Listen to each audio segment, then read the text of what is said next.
copyrights are so much more powerful than patents.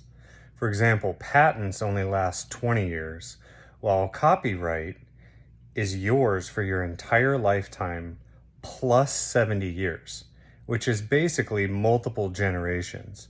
The other thing is that patents, you have to file them, and the copyright is yours at the moment of creation.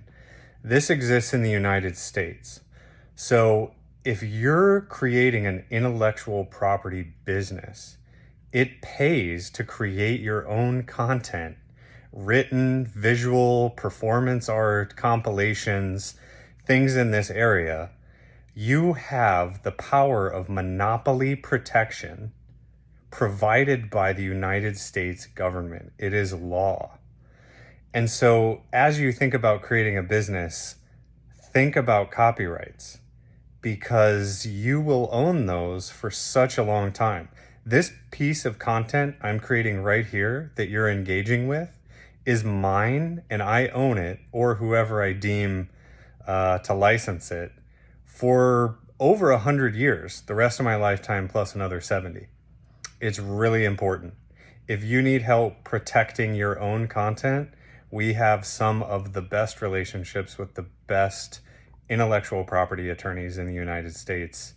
Let's go creatives. All right. Have a great day. Happy Monday, everybody. Oh, and one more thing you need to keep in mind, and this is very important. If you're a W-2 employee of another company, it's highly likely that when you were hired and signed on, you signed over the rights to your intellectual property to that company.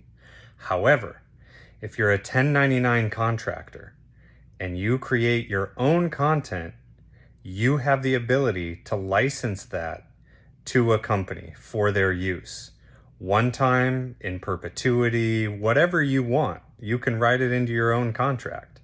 Heck, you can even write, if you want, residuals and royalties into it, so you get a percentage of every sale in the future forever.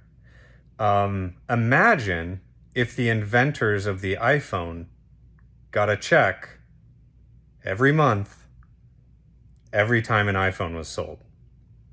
This is what we're talking about. Here's to the inventors. Go team. Disclaimer, not legal advice.